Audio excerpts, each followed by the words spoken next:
نحمده ونصلي على رسوله الكريم کتاب مواقیت الصلاح، نماز کے اوقات کے متعلق یہ مسائل چل رہے ہیں۔ باب نمبر 23 ہے، باب ما یکرہ من النوم قبل العشاء، عشاء سے پہلے سونا مکروہ اور ناپسندیدہ عمل ہے۔ جب عشاء کی نماز کی جماعت کے فوت ہونے کا خطرہ ہو تو پھر عشاء سے پہلے سونا ممنوع ہے۔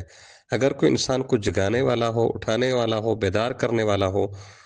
تو پھر عشاء کی نماز سے پہلے سویا جا سکتا ہے، جس طرح کہ آگے حدیث آ جائے گی۔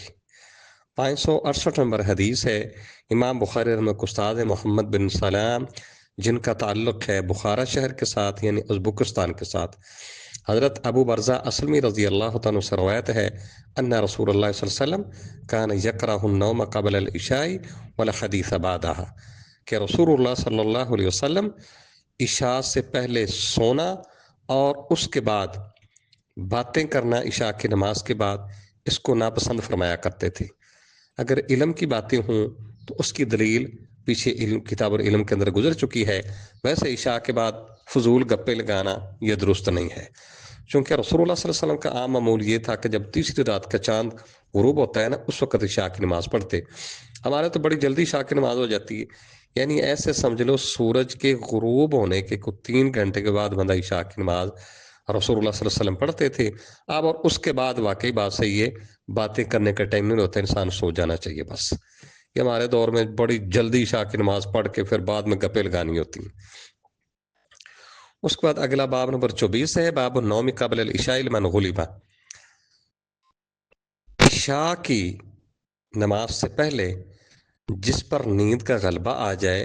تو اس کو سونے کی اجازت ہے، اور عشاء کے وقت اس کو کوئی جگانے والا ہو اس صورت میں۔ اگر عشاء سے پہلے سوئے گا کوئی جگانے والا نہیں تو پھر اس کو نہیں سونا چاہیے۔ یہ 569 نمبر حدیث ہے، امام بخاری رحمہ اللہ کے استاد ہیں ایوب بن سلیمان جن کا تعلق مدینہ کے ساتھ ہے، اما جان عائشہ رضی اللہ تعالی عنہا سے روایت ہے،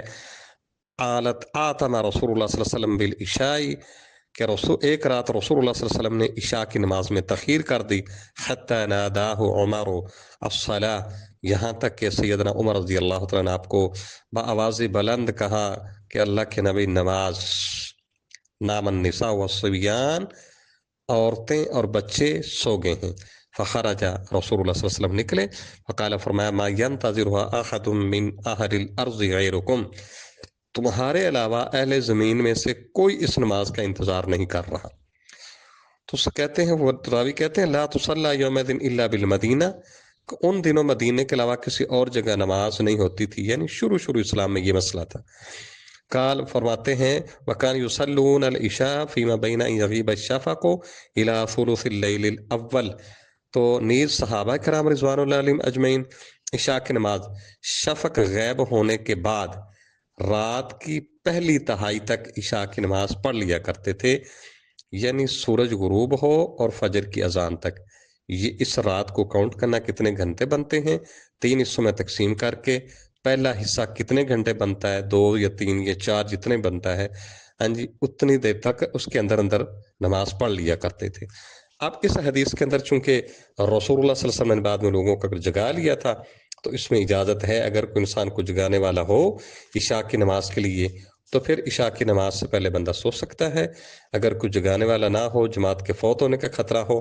تو پھر انسان کو عشاء کی نماز سے پہلے سونا نہیں چاہیے۔